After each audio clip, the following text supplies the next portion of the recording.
नमस्ते, मैं हूं किशोर अजवाणी और अब आज की ताजा खबर। और मैं हूं आपके साथ जसप्रीत कौर। दिल्ली के कनॉट प्लेस इलाके में मामूली विवाद में एक ऑटो वाले की हत्या कर दी गई। हत्या का आरोप ऑटो में बैठे आदमी पर है। आरोप है कि किसी बात को लेकर हुए विवाद के बाद यात्री ने ही ऑटो वाले पर चाकू से हमला कर दिया। खबर मिलने के बाद मौके पर पहुंची पुलिस ने घायल ऑटो वाले को अस्पताल पहुंचाया, लेकिन उसकी मौत हो गई।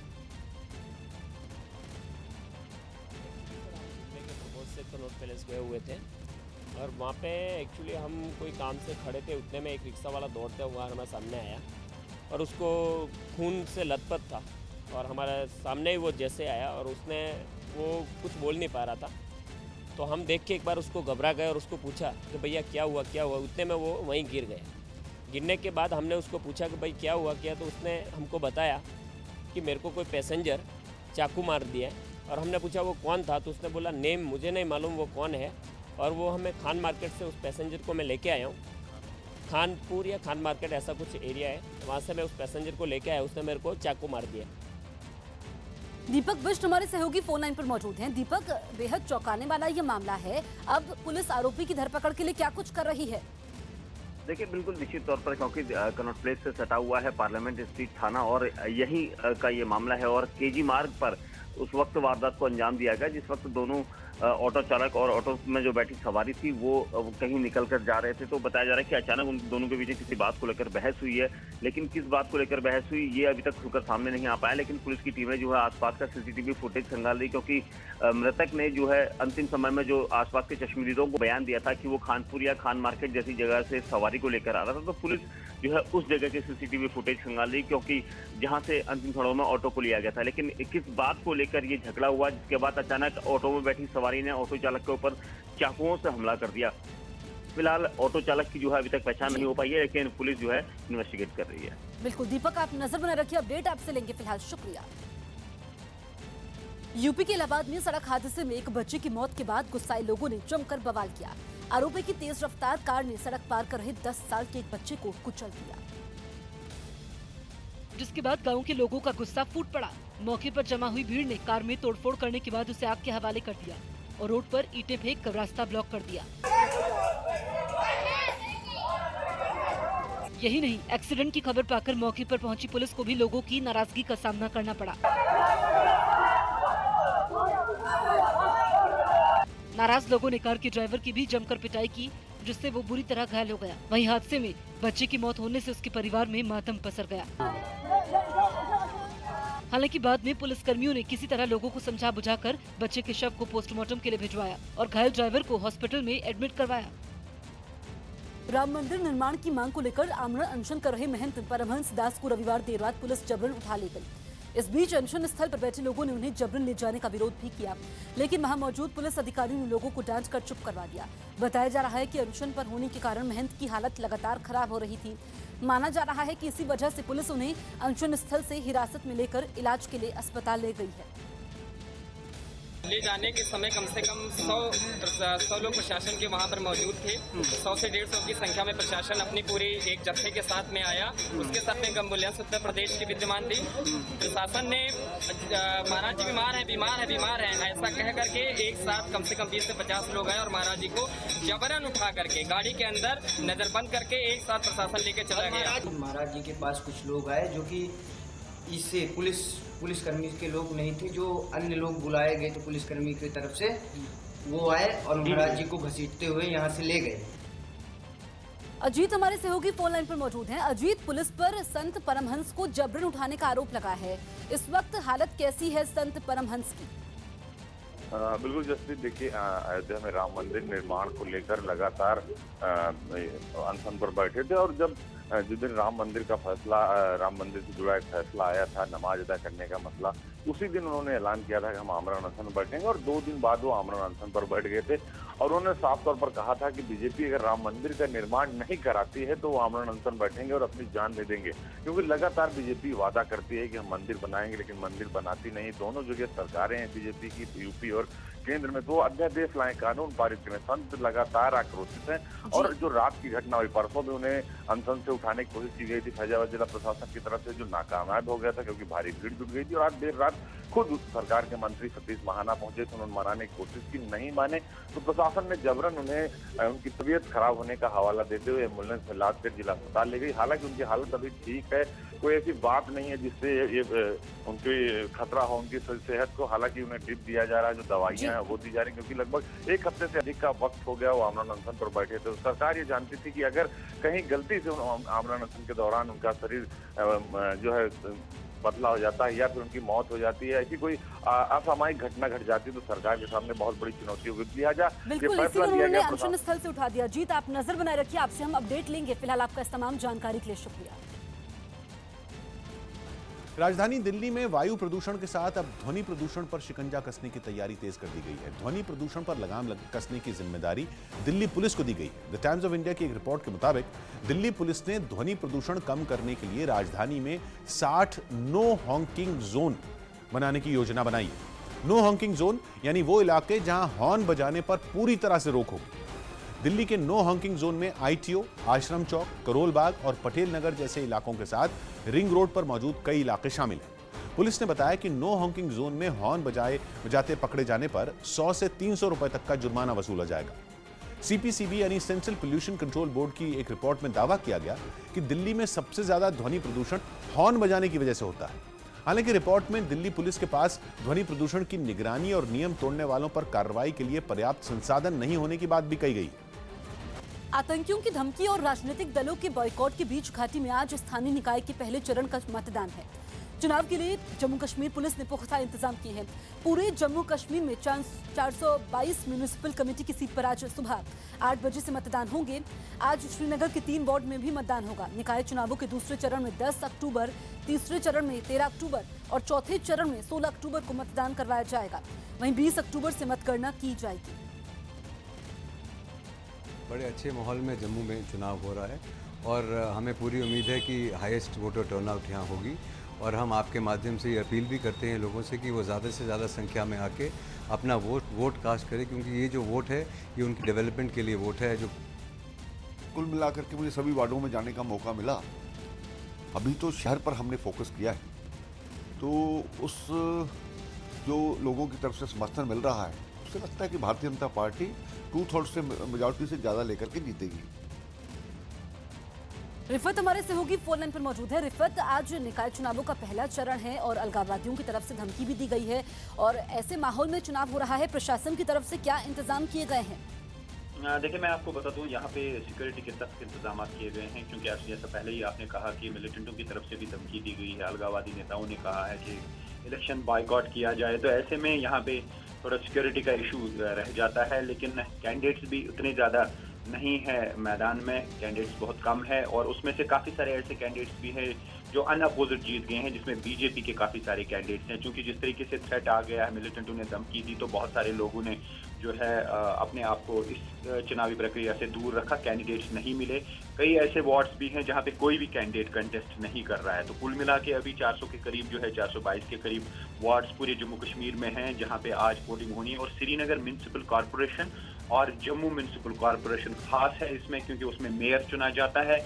यहाँ पे तकरीबन 74 के करीब वार्ड्स हैं म्यूनिसिपल कॉरपोरेशन श्रीनगर में। वहाँ 3 वार्ड्स में आज जो है चुनाव होना है और बाकी जो म्यूनिसिपल कमिटीज़ है अलग अलग डिस्ट्रिक्ट्स में 2-2, 3-3, 4-4 म्यूनिसिपल कमिटीज़ हैं अलग अलग जगहों पे, वहाँ पे भी जो सीट्स हैं वहाँ पे चुनाव होना। तो ऐसे में देखना होगा कि आज किस तरह का दिन गुजरता है। सबसे बड़ा इशू जो यहाँ पे है वो सिक्योरिटी का इशू है।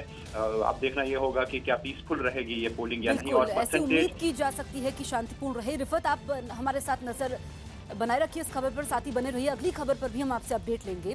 जम्मू कश्मीर में स्थानीय निकाय के पहले चरण से पहले हुर्रियत कॉन्फ्रेंस के अलगाववादी नेता मीरवाइज उमर फारूक को रविवार को नजरबंद किया गया। पुलिस ने 2 अक्टूबर को जम्मू कश्मीर लिबरेशन फ्रंट के प्रमुख यासीन मलिक को एहतियातन हिरासत में ले लिया था। वहीं हुर्रियत कॉन्फ्रेंस के कट्टरपंथी धड़े के प्रमुख सैयद अली शाह गिलानी की नजरबंदी जारी रहेगी। तो निकाय चुनाव से पहले मीरवाइज नजरबंद है और उसके बाद उनका ट्वीट भी सामने आया है। मीरवाइज को घर में ही नजरबंद किया गया है क्योंकि नजरबंदी का कारण ये है कि ये बाधा पहुंचा सकते हैं। निकाय चुनाव का आज पहला चरण है, सुबह 8 बजे से वोटिंग शुरू होगी। और आपको बता दें कि इसमें जो है अलगाववादी नेता मीरवाइज को नजरबंद किया गया है, घर में ही नजरबंद किया गया है। इसके अलावा जो 2 पार्टियां हैं पीडीपी और नेशनल कॉन्फ्रेंस, उन्होंने इन चुनावों से दूरी बनाई हुई है।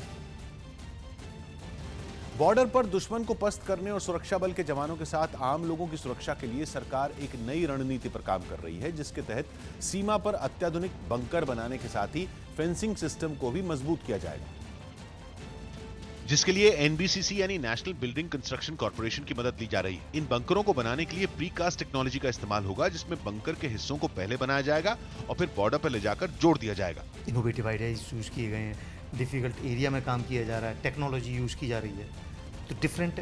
नए बनाए जाने वाले इन बंकरों को रेडार और ट्रैकिंग डिवाइस के जरिए भी नहीं देखा जा सकेगा और वॉर के समय आम पब्लिक को भी इन बंकरों में सुरक्षित रखने की व्यवस्था होगी। तो हमारी जो वहाँ पर जो जनता है, जो हमारे पॉपुलेशन है, जो हमारा आवाम है, उनको भी तो प्रोटेक्शन चाहिए, तो नुकसान तो उनका हो रहा है। दावा किया जा रहा है कि इन बंकरों को बनाने में सिर्फ 2 से 3 दिन का समय लगेगा और इनका ज्यादातर हिस्सा जमीन के नीचे होगा, जबकि रोशनी और हवा के लिए बंकर का ऊपरी हिस्सा सतह पर बनाया जाएगा। साथ ही नई टेक्नोलॉजी के जरिए सीमा पार से होने वाली आतंकियों की घुसपैठ को रोकने के लिए मॉडर्न फेंसिंग भी बनाई जाएगी। जो स्मार्ट फेंसिंग है और वो ज़्यादातर तरीके से वो डिजिटाइज या सेंसर बेस्ड टेक्नोलॉजी पर है, जिसके बनने के बाद लगातार पेट्रोलिंग करने की जरूरत कम पड़ेगी और पहले के मुकाबले अच्छी देखभाल की जा सकेगी। बॉर्डर मैनेजमेंट अच्छा होगा, बॉर्डर गार्डिंग अच्छी होगी और साथ में बॉर्डर डिफेंस भी अच्छा होगा और आतंकवाद जो है, जो आतंकवादी जो अभी थोड़े बहुत जो इन्फिल्ट्रेट कर पाते हैं वो भी कम हो जाएंगे। इस पूरे प्रोजेक्ट को बनने में लगभग 3 साल का वक्त लगने की संभावना है। शिया वक्फ बोर्ड के अध्यक्ष वसीम रिजवी के खिलाफ केस दर्ज किया गया। यूपी के लखनऊ में शिया वक्फ बोर्ड के अध्यक्ष वसीम रिजवी पर मुस्लिम धर्म के खलीफाओं के खिलाफ गलत बयान देने का आरोप लगाते हुए साहबा एक्शन कमेटी ने केस दर्ज करवा दिया। महाराष्ट्र के नागपुर में आरपीएफ ने 4 किलो सोने के साथ एक आरोपी को गिरफ्तार करने का दावा किया। मध्य प्रदेश के ग्वालियर में हंगामे की खबर के बाद मौके पर पहुंचे डायल 100 के ड्राइवर को बदमाशों ने गोली मार दी, जिसके बाद उसे अस्पताल में भर्ती करवाया गया। मुंबई के मानखुर्द इलाके में फुट ओवर ब्रिज का एक हिस्सा गिरने से काफी देर तक जाम लगा रहा। बिहार के सहरसा में बाइक सवार 2 बदमाश गहने की एक दुकान से चांदी से भरा बैग लेकर फरार हो गए। राजस्थान के टाइगर रिजर्व सरिस्का में घायल एक बाघ का ऑपरेशन किया गया। दिल्ली के अलीपुर में बन रही गोदाम की दीवार गिरने से मलबे में दबकर 6 मजदूर घायल हो गए। यूपी के बरेली में इनकम टैक्स डिपार्टमेंट की एक टीम ने बैंक अधिकारियों से मिलीभगत कर गलत तरीके से 500 करोड़ रुपए लोन लेने के आरोपों से घिरे तेल कारोबारी घनश्याम खंडेलवाल के ठिकानों पर छापा मारकर कई अहम दस्तावेज जब्त कर लिए। इन्होंने गलत स्टेटमेंट दिया है बैंक में गलत स्टेटमेंट दिया तो लोन भी गलत हो गया और सीसी लिमिट भी गलत हो गया। बिहार के सिवान में पुलिस ने हत्या, लूट और अपहरण जैसे कई मामलों में फरार चल रहे 5 बदमाशों को हथियार समेत गिरफ्तार करने का दावा किया। 5 कुख्यात अपराधियों को पकड़ा गया है, जिनके पास से 3 देसी कट्टा, 1 एयर पिस्टल और 6 गोलियां बरामद हुई हैं। उत्तराखंड के बागेश्वर में एक घायल तेंदुए ने उसे बचाने की कोशिश कर रहे एक आदमी पर हमला बोल दिया। ये तेंदुआ घायल हालत में एक नदी के किनारे पड़ा हुआ था, जिसे बचाने पहुंचे गांव के एक आदमी पर तेंदुए ने अटैक कर दिया। अटैक से पहले इस आदमी ने अपने साथियों की मदद से तेंदुए को बांधने की कोशिश की। इस दौरान एक आदमी ने डंडे से तेंदुए का सिर दबा दिया, जबकि दूसरा आदमी तेंदुए के पैर में रस्सी फंसाने लगा। हालांकि रस्सी बांधने में वो कामयाब रहा, लेकिन जैसे ही उसने तेंदुए को खींचने की कोशिश की, तेंदुए ने झपट्टा मारकर उसका पैर दबोच लिया। घायल तेंदुए के हमले से घबराकर वो जमीन पर ही बैठ गया। तेंदुए के अटैक से घायल आदमी ने अपना पैर उसके मुंह से छुड़ाने की कोशिश की। इस दौरान उसके साथी तेंदुए पर डंडे से अटैक करते रहे। इसके बावजूद तेंदुए ने घायल आदमी का पैर नहीं छोड़ा। बाद में घायल आदमी को लोगों ने खींचकर तेंदुए से दूर किया। इस हमले में वो बुरी तरह जख्मी हो गया। बाद में तेंदुए को भी बचा लिया गया। अगस्त में हुई भारी बारिश और बाढ़ से बेहाल केरल के लिए आज का दिन फिर बड़ी परेशानी लेकर आ सकता है। अरब सागर में बने कम दबाव की वजह से वहां एक बार फिर भारी बारिश होने की संभावना है। मौसम विभाग के मुताबिक केरल में कई जिलों में आज चक्रवाती तूफान आ सकता है। इस चक्रवाती तूफान की वजह से वहां भारी बारिश हो सकती है।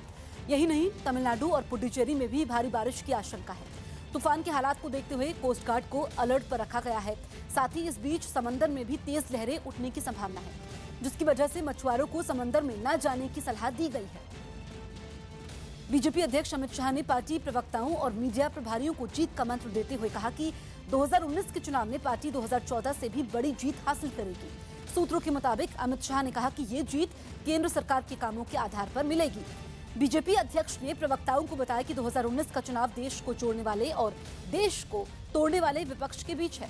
अमित शाह ने प्रवक्ताओं से कहा कि वो जनता को समझाएं कि उन्हें देश को तोड़ने वाले या देश को जोड़ने वाले दलों में से एक को चुनना है। भारतीय जनता पार्टी का स्पष्ट मानना है कि ये देश तोड़ने वाले और देश जोड़ने वाले, ये दो के बीच में चुनाव होंगे और जनता जो है देश जोड़ने वालों के साथ है और भारतीय जनता पार्टी उसी भावना का प्रतिनिधित्व करती है। इसलिए हम जनता के साथ हैं और जनता के साथ लड़ाई में हम आगे बढ़ेंगे और प्रतिपक्ष को पराजित करेंगे। विक्रांत यादव हमारे सहयोगी फोन लाइन पर मौजूद है। विक्रांत, जो अमित शाह ने मंत्र दिया है और एक तरह से कहा जा सकता है कि 2014 से भी बड़ी जीत मिलेगी, ये कह रहे हैं अमित शाह, ओवर कॉन्फिडेंट है बीजेपी। देखिए, बीजेपी अमित शाह के ओवर कॉन्फिडेंट होने से ज्यादा ये अपने कार्यकर्ताओं और मीडिया प्रभारी, क्योंकि मीडिया से जुड़े हुए जो लोग हैं, चाहे वो प्रवक्ता हो या मीडिया प्रभारी, उनको अगर वो हाई स्पिरिट में रखेंगे, उनका आत्मविश्वास बनाए रखेंगे तो पार्टी को उसका फायदा मिलेगा। और उसी दिशा में अमित शाह ने ये बात अपने पार्टी प्रवक्ताओं को कहा। उन्होंने साफ कहा कि चूंकि पार्टी प्रवक्ता पार्टी का पक्ष रखने वाले लोग होते हैं और उन्हीं के जरिए जो पार्टी क्या विभिन्न मुद्दों पर सोचती है, बात जनता के बीच जाती है, तो अगर वो आत्मविश्वास में नहीं रहेंगे तो फिर जीत मुश्किल होगी, उतनी बड़ी जीत। तो उन्होंने साफ कहा कि जो जीत 2014 में मिली थी उससे बड़ी जीत इस बार 2019 में मिलेगी और यहाँ तक दावा किया कि 300 से ज्यादा सीटें बीजेपी अपने बूते पर जीतेगी। तो बीजेपी अध्यक्ष अमित शाह जानते हैं कि 2014 और 2019 की परिस्थितियों में काफी फर्क है। 2019 में सरकार को लेकर के किसी तरह का कोई मंशा किसी वोटर के दिमाग में नहीं था। इस बार सरकार 5 साल चली है तो सरकार के कामकाज पर भी विपक्ष निशाना बनाएगा। इसीलिए अपने मीडिया प्रवक्ताओं और प्रभारियों को एकदम आत्मविश्वास में रखने के लिए उन्होंने ये बात कही और ये भी साफ कहा कि आप लोग मेहनत कीजिए, पार्टी के से जुड़ी हुई जो बातें हैं, बिल्कुल विक्रांत, जैसा कि आप बता रहे हैं तो नई ऊर्जा भरने की कोशिश की है बीजेपी के अध्यक्ष अमित शाह ने। फिलहाल आपका इस तमाम जानकारी के लिए बहुत बहुत शुक्रिया। देश में बीमारियों की वजह से होने वाली मौतों में सबसे ज्यादा दिल और दिमाग से जुड़ी बीमारियों की वजह से होती हैं। केंद्र सरकार की एक रिपोर्ट के मुताबिक 2015 में देश भर में करीब 54 लाख लोगों की मौत हुई थी, जिनमें करीब 12 लाख लोगों की मौत बीमारियों की वजह से हुई थी। सरकारी रिपोर्ट के मुताबिक इन 12 लाख में करीब 2.5 लाख लोग हार्ट अटैक और ब्रेन स्ट्रोक का शिकार हुए। बीमारियों की वजह से होने वाली मौत की दूसरी सबसे बड़ी वजह इन्फेक्शन से फैलने वाली बीमारियों को बताया गया, जिनकी चपेट में आने से 2015 में 82,000 से ज्यादा लोगों की मौत हुई। तीसरे नंबर पर सांस से जुड़ी बीमारियों से होने वाली मौतों का आंकड़ा रहा, जिनकी वजह से 67,000 से ज्यादा लोगों को जान गंवानी पड़ी। गुजरात के सूरत में कुछ लोगों ने बीच सड़क पर एक सब इंस्पेक्टर को लात घूंसों से बुरी तरह पीट दिया। आरोपी की सब इंस्पेक्टर एक महिला के साथ एक कमरे में आपत्तिजनक हालात में पाया गया, जिसके बाद वहां लोगों की भीड़ जुट गई और सब इंस्पेक्टर को चारों तरफ से घेर लिया। इस बीच खुद को घिरा देख सब इंस्पेक्टर ने कमरे का दरवाजा अंदर से बंद कर लिया। जानकारी मिलने के बाद स्पॉट पर पहुंचे पुलिस अधिकारियों ने भी पुलिस वालों को बाहर निकालने की काफी कोशिश की, लेकिन वो बाहर नहीं निकले। लगभग 1 घंटे चले हंगामे के बाद जैसे ही सब इंस्पेक्टर बाहर आए, लोगों ने उन्हें पीटना शुरू कर दिया। लोगों का गुस्सा इतना ज्यादा भड़का हुआ था कि वो गेट पर चढ़कर पुलिस स्टेशन में घुसने की कोशिश करने लगे। इस बीच लोगों को काबू में करने के लिए पुलिस को हल्का लाठीचार्ज भी करना पड़ा, लेकिन इसके बावजूद लोगों की भीड़ ने सब इंस्पेक्टर को नहीं बख्शा, जिसके बाद पुलिस ने काफी मशक्कत के बाद सब इंस्पेक्टर को भीड़ से बचाया।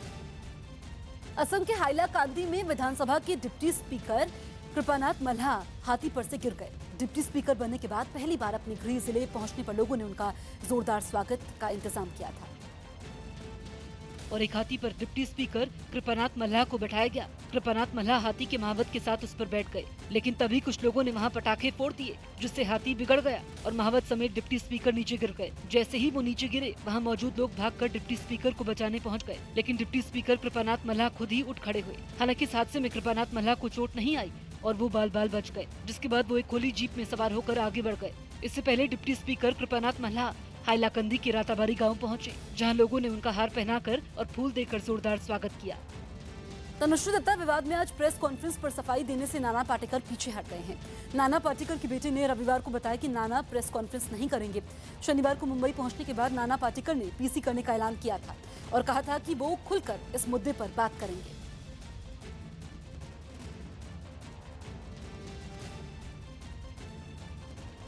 फैंटम फिल्म्स के अपने सहयोगी विकास बहल के खिलाफ यौन उत्पीड़न के आरोपों पर फिल्मकार अनुराग कश्यप और विक्रमादित्य मोटवानी ने चुप्पी तोड़ते हुए अलग अलग बयान दिए हैं। जहां कश्यप ने कहा कि उनके वकीलों ने इस मामले में उन्हें सही सलाह नहीं दी और उन्हें बताया गया कि मिलकंडक्ट की वजह से उन्हें कंपनी से नहीं निकाला जा सकता। वहीं विक्रमादित्य मोटवानी ने पूरी घटना के लिए माफी मांगी है। दरअसल प्रोडक्शन हाउस की एक महिला कर्मचारी ने निर्देशक विकास बहल पर पिछले साल गोवा टूर के समय यौन शोषण का आरोप लगाया है। यौन शोषण के आरोपों से हिंदी फिल्म इंडस्ट्री भी सकते में है। Is it a reality? Yes, it is a reality. Is it a reality in Bollywood? Yes, but it's a reality in media. It's a reality in politics. It's a reality in college. It's a reality in every place जहाँ पे power exchange होगा. No lady, whatever profession she is in, should be forced to do something that she doesn't want to do. You know, and I, being a woman, I know that, and I have always, in the way I have conducted myself, I have always made that clear. And yes, that should be respected. I think that's every woman's, every individual's right actually. Why only women? हर जगह ही होता है, ऐसा नहीं है कि सिर्फ बॉलीवुड की बात करें हम लोग। मैंने पहले भी जवाब दिया, मुझे पूरे इंसिडेंट का पता नहीं है, पर दुख होता है जब कभी भी ऐसा ये सुनने को मिलता है कि किसी के साथ गलत हुआ। तो चाहे लेडीज़ की बात करें या जेंट्स की बात करें, चाहे बच्चों की बात करें। कानपुर में टैंक की सफाई के समय एक मजदूर की मौत हो गई। यूपी के कानपुर में टैंक की सफाई के समय जहरीली गैस से एक मजदूर की मौत और 4 मजदूरों के घायल होने के बाद परिवार वालों ने हंगामा कर दिया। एक लड़का बाल्टी लेके नीचे गया, फिर जैसे ही वो ऊपर आया तो अचानक से उसे चक्कर आया, पता नहीं गैस लगी तो वो फिर नीचे गिर गया। मध्य प्रदेश के सतना में अपनी पत्नी और 6 महीने के बच्चे की हत्या के आरोपी को पुलिस ने गिरफ्तार करने का दावा किया। यूपी के कुशीनगर में घर में घुसे कुछ बदमाशों पर परिवार वालों को बंधक बनाकर 50,000 रुपए और लाखों के गहने लूटने का आरोप लगाया। महोबा में एक सिपाही का दर्द भरा वीडियो वायरल हुआ है, जिसमें सिपाही पारिवारिक समस्या को बताते हुए छुट्टी की गुहार लगा रहा है। सिपाही का ये वीडियो बीते दिनों वायरल हुआ था, जिसके बाद पुलिस महकमे के बड़े अधिकारियों में हड़कंप मच गया। ये सिपाही महोबा की पुलिस लाइन में तैनात है। सिपाही का नाम लक्ष्मण बताया जा रहा है। सोशल मीडिया में वायरल इस वीडियो में सिपाही लक्ष्मण जीपीएफ का फंड न मिलने और पत्नी की बीमारी के लिए छुट्टी न मिलने से आहत है। श्रीमान जी, मैं एक कांस्टेबल पद पे यहाँ पर महुआ में तैनात हूँ और मैंने 1 महीने पहले जीपीएफ फार्म भर के डाला था। मुझे मेरी पत्नी की फालस मार गई, उसमें पैसे की आवश्यकता थी। इन लोगों ने आज तक नहीं निकाला। मैं आत्महत्या करने के लिए तैयार हूँ। मतलब ना छुट्टी मिली मुझे 1 साल हो गई। 3 दिन की छुट्टी केवल नात साथी मिली थी। मेरा पैसा मुझे टाइम से नहीं मिल पा रहा, ना छुट्टी मिल पा रही। इससे मैं दिमाग डिस्टर्ब है। कृपया आप लोग जो सुनते हैं इसमें हमें सहायता करिए, नहीं तो हम अपनी आत्महत्या कर लेंगे। उस आरक्षी को बुलाकर मैंने वार्ता की और दोनों ही समस्याओं का उसका निस्तारण कर दिया गया है। अवकाश जितना उन्हें चाहिए था उनको प्रदान कर दिया गया और जीपीएफ अकाउंट से जो पैसा ड्रॉ होना है उसके लिए भी आदेश कर दिया गया हुआ है। गुजरात के सुरेंद्रनगर में आपसी रंजिश में 6 लोगों ने पति और पत्नी पर धारदार हथियार से हमला बोल दिया। इसके बाद 3 लोग महिला के पति पर लगातार लोहे की रॉड और डंडे से वार करते रहे। घायल महिला मदद के लिए चिल्लाती रही, लेकिन बीच सड़क पर हो रही इस वारदात के समय कोई भी उनकी मदद के लिए सामने नहीं आया। हमलावर उस आदमी को तब तक पीटते रहे जब तक कि वो मर नहीं गया। वहीं घायल पत्नी को अस्पताल में भर्ती करवाया गया है। बताया जा रहा है कि मारे गए आदमी पर भी हत्या का आरोप था।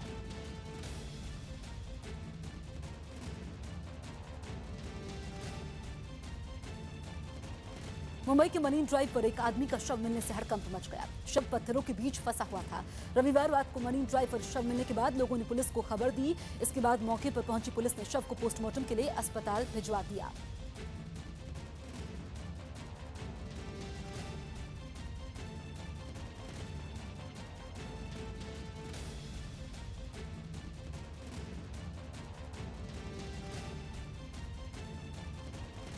इस वक्त की बड़ी खबर हम आपको बता रहे हैं मुंबई से, जहां पर मरीन ड्राइव पर एक आदमी का शव मिलने से हड़कंप मच गया है। अमन सैयद हमारे सहयोगी फोन लाइन पर मौजूद है। अमन, ये शव मिला है पत्थरों के बीच में, क्या इस शख्स की पहचान हो पाई है? जी जसप्रीत, देखिए अब तक की जानकारी जो ये है कि बीती रात करीब 10 बजे मुंबई का मरीन ड्राइव, जो कि समंदर का किनारा है जहाँ पर अक्सर लोग बैठे होते हैं रात के समय में समंदर के पास, और उसी पर जो लहरें आती हैं उन लहरों को काटने के लिए विशेष तरह के पत्थर वहाँ लगे होते हैं। उस पत्थरों के बीच में ये शव पुलिस ने वहाँ देखा जब लोगों ने, तो पुलिस को इन्फॉर्म किया। उसके बाद पुलिस वहाँ मौके पर पहुंची और शव को ले गया। हालांकि अभी शिनाख्त नहीं हो पाई है और पुलिस उस शव को अभी पोस्टमार्टम के लिए भेज दिया है और शिनाख्त करने की कोशिश कर रही है। उसके बाद पुलिस पुख्ता तौर पर बता पाएगी कि उसकी पहचान पता चल पाएगी। अमन, आपका इस तमाम जानकारी के लिए शुक्रिया। ग्रेटर नोएडा में एक चलती हुई एक्सयूवी कार में अचानक आग लग गई। हादसे के बाद कार चला रहे आदमी ने गाड़ी से कूदकर अपनी जान बचाई। ग्रेटर नोएडा में कासना क्षेत्र के P3 गोल चक्कर के पास यह हादसा हुआ। हादसे के बाद दमकल की गाड़ियों ने मौके पर पहुंचकर आग पर काबू पाया। हालांकि कार में आग लगने की वजह का अभी तक पता नहीं चल पाया है।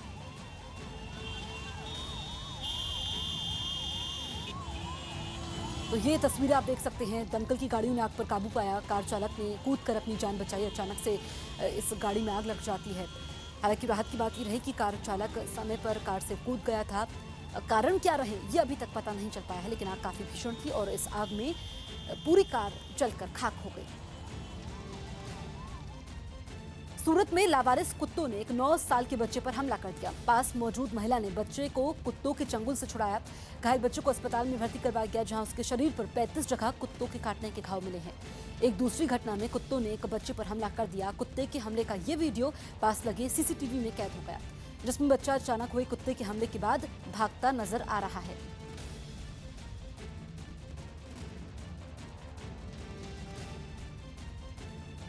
उत्तराखंड के रुद्रपुर की मेट्रोपोलिस कॉलोनी में कुछ महिलाओं ने एक बीजेपी नेता की चप्पलों से जमकर पिटाई कर दी।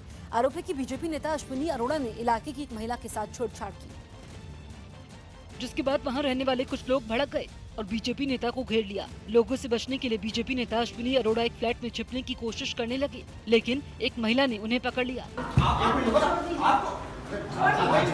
वहीं फ्लैट के बाहर खड़े एक आदमी ने गेट खोलकर बीजेपी नेता को बाहर निकालने की कोशिश भी की। इस बीच वहां मौजूद महिला ने बीजेपी नेता को चप्पलों से पीटना शुरू कर दिया, जिसके बाद पिटाई से बचने के लिए वो फ्लैट में घुस गए और गेट बंद कर दिया। नैतिकता के अनुसार ठीक नहीं है। ऐसे किसी कृत्य में कोई भी पाया जाएगा तो उसके विरुद्ध पार्टी कठोर कार्रवाई करेगी। जानकारी मिलने के बाद वहां पहुंची पुलिस ने छेड़छाड़ के आरोप में बीजेपी नेता अश्विनी अरोड़ा को गिरफ्तार कर लिया।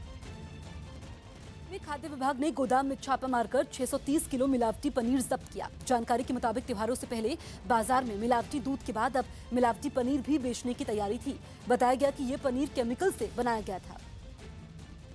मिलावटी दूध के बाद अब केमिकल से बना पनीर बाजार में उपलब्ध है। FDA ने एक बड़ी कार्रवाई करते हुए करीब 650 किलो केमिकल से बना हुआ पनीर जब्त किया है। इस बारे में बात करने के लिए हमारे साथ खुद FDA कमिश्नर पल्लवी दराड़े जी मौजूद हैं। मैडम, क्या बताना चाहेंगे, क्या एक्शन हुई है और कितना मटेरियल इसमें सीज किया गया? देखिए, हमें इन्फॉर्मेशन था कि कहीं केमिकल से बना हुआ पनीर बिक रहा है, बन रहा है, तो हमने पुलिस के साथ कोऑर्डिनेट करते हुए न्यू बॉम्बे के घनसोली एरिया में सेक्टर 25 में एक्शन ली है।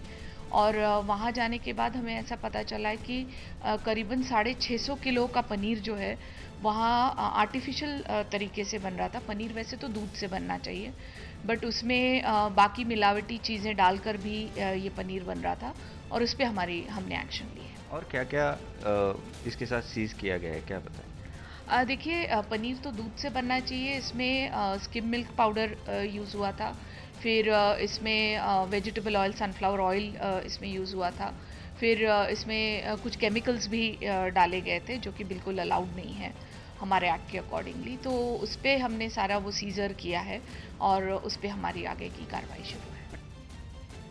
आज की ताज़ा खबर में एक ब्रेक। आप बने रहिए न्यूज़ 18 इंडिया के साथ।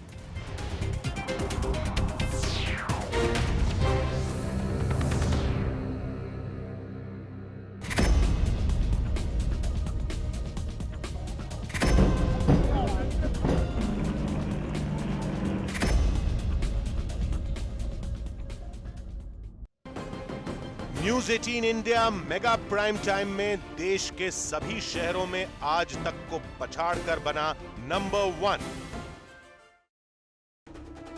दिल्ली की कनॉट प्लेस में मामूली विवाद में ऑटो में सवार शख्स पर ऑटो वाले की चाकू मारकर हत्या का आरोप। बीजेपी अध्यक्ष अमित शाह ने 2019 के लिए पार्टी के प्रवक्ताओं और मीडिया प्रभारियों को मंत्र देते हुए कहा कि अगला लोकसभा चुनाव देश को जोड़ने वाली बीजेपी और देश को तोड़ने वाले विपक्ष के बीच होगा। गुजरात में उत्तर भारतीयों पर हमले के आरोप में पुलिस ने 342 तो सोशल मीडिया पर नफरत भरे संदेश भेजने के आरोप में 2 लोगों को गिरफ्तार किया। गुजरात में उत्तर भारतीयों पर हमले को लेकर तेजस्वी यादव ने आरएसएस पर निशाना साधा तो कांग्रेस ने पीएम की चुप्पी को लेकर हमला बोला। मध्य प्रदेश दौरे में राहुल गांधी की नर्मदा आरती करने पर निशाना साधते हुए बीजेपी ने कहा कि वोट के लिए उन्होंने शाम की आरती दोपहर में की तो कांग्रेस बोली धर्म पर नसीहत ना दे बीजेपी। राम मंदिर निर्माण और पीएम को अयोध्या बुलाने की मांग पर आमरण अनशन कर रहे महंत परमहंस दास की तबीयत खराब होने का हवाला देकर पुलिस ने जबरन अनशन स्थल से उठाया। बिहार के सुपौल में छेड़खानी का विरोध करने पर स्कूल में घुसकर बच्चियों को पीटने के मामले में 4 आरोपी गिरफ्तार किए गए जबकि बाकी की तलाश जारी। अगस्त में हुई भारी बारिश और बाढ़ से बेहाल केरल समेत तमिलनाडु और पुडुचेरी में चक्रवाती तूफान के साथ भारी बारिश की चेतावनी। रिलायंस इंडस्ट्रीज के सीएमडी मुकेश अंबानी ने उत्तराखंड को डिजिटल देवभूमि बनाने का ऐलान करते हुए दावा किया कि अगले 2 साल में राज्य के 2185 सरकारी स्कूल और 200 सरकारी कॉलेज जियो से जुड़ेंगे। क्वीन फिल्म के डायरेक्टर विकास बहल पर यौन शोषण के आरोप सामने आने के बाद साथी डायरेक्टर विक्रमादित्य मोटवानी और अनुराग कश्यप ने पीड़िता से माफी मांगी। लखनऊ में मरीज की मौत से गुस्साए परिजनों ने निजी अस्पताल में जमकर तोड़फोड़ की।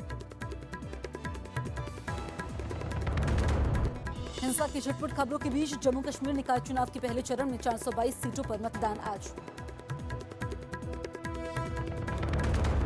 86वें एयरफोर्स डे पर भारतीय वायुसेना आज गाजियाबाद के हिंडन एयरबेस पर दिखाएगी दम।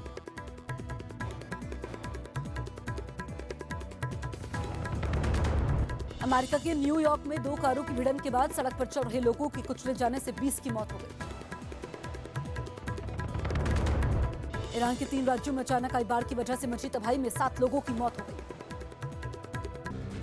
सूरत में लावारिस कुत्तों ने एक 9 साल के बच्चे पर हमला कर दिया। पास मौजूद महिला ने बच्चे को कुत्तों की चंगुल से छुड़ाया। घायल बच्चे को अस्पताल में भर्ती करवाया गया है जहां उसके शरीर पर 35 जगह कुत्तों के काटने के घाव मिले हैं। वहीं एक दूसरी घटना में कुत्तों ने एक बच्चे पर हमला कर दिया। कुत्ते के हमले का ये वीडियो पास लगे सीसीटीवी में कैद हो गया जिसमें बच्चा अचानक हुए कुत्ते के हमले के बाद भागता नजर आ रहा है।